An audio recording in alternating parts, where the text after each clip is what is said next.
Allow yourself to have non-negotiables in relationship, y'all. Sometimes kind people don't know that they're allowed to have non-negotiables. Not only are you allowed, I will say you need to have some.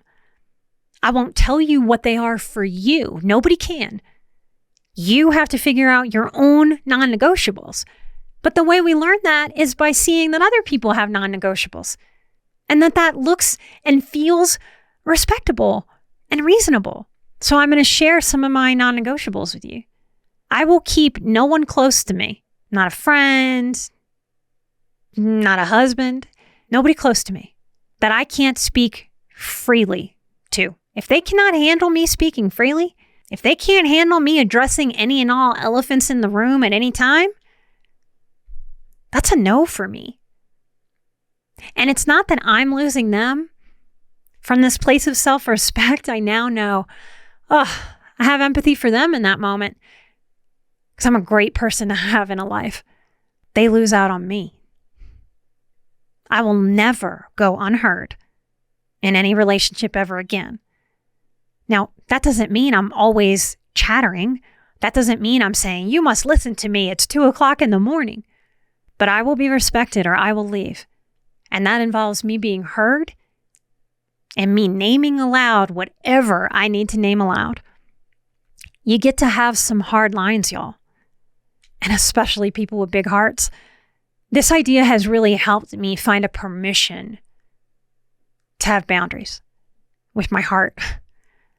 Think about your heart, your actual physical heart for a minute with me. Picture it in your chest. We all start life with a heart spark in the womb. There is a reason our physical hearts are behind a protective ribcage.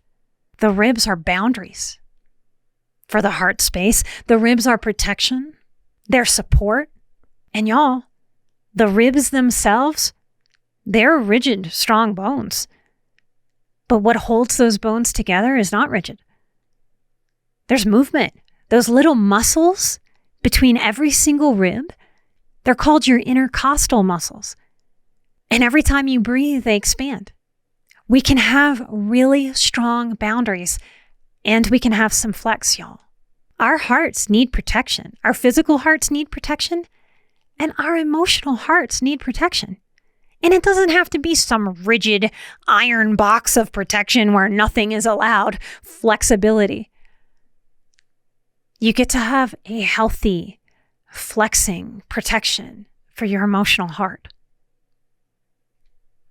Use the understanding of these behaviors to avoid vulnerability to toxic individuals.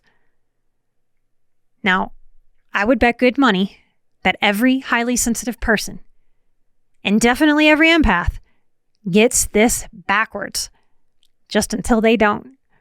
And I've done it too, y'all. That instead of protecting our hearts and ourselves,